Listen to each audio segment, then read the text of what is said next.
আসসালামু আলাইকুম রহমতুল্লাহি ওয়া বারাকাতুহু। সকল দেশবাসী যে যেখানে আসছেন সবাই লাইভটি দেখবেন ও সবাই শেয়ার দেবেন।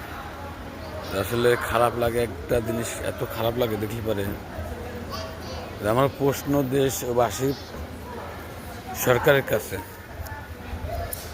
যে পুলিশ প্রশাসন আইন শৃঙ্খলা বাহিনী দলীয়ভুক্ত হয় কিভাবে।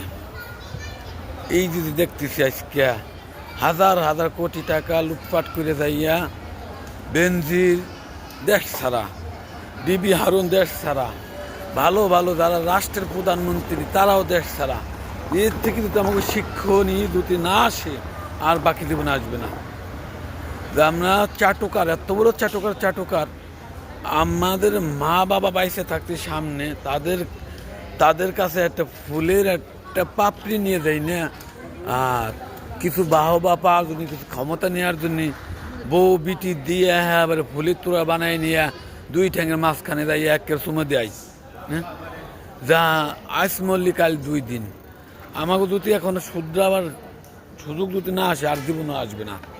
আলহামদুলিল্লাহ, আল্লাহ কোন কারণে আমাদের যে দেশ রত্ন একটা দিছিল ডক্টর ইউনূস, তার কারণে আমাদের দেশটা খুব ভালো আছে। কারণ সে হলো সারা বহির্বিশ্বের ভিতরে একটা রাষ্ট্র পরিচালক, সারা পৃথিবী চালাইতে পারে।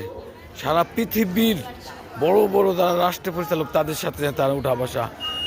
এই ডক্টর ইউনূস আমার মতন ওই শেখ হাসিনার মতন শহীদান না।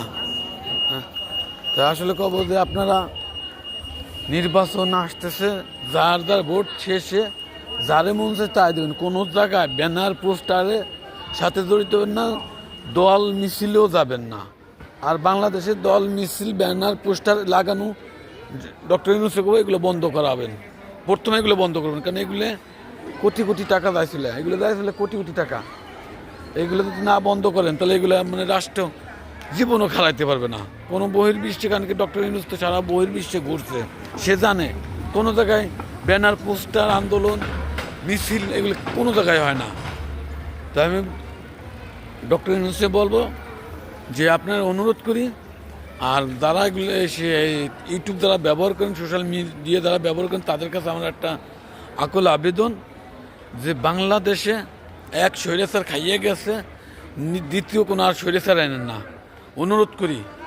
কারণ কে বর্তমানে শেখ হাসিনা দলীয়ভুক্ত হইয়া ক্ষমতায় যাইয়া তারপরে লুটপাট যা করছে। আর আরেক দল আছে।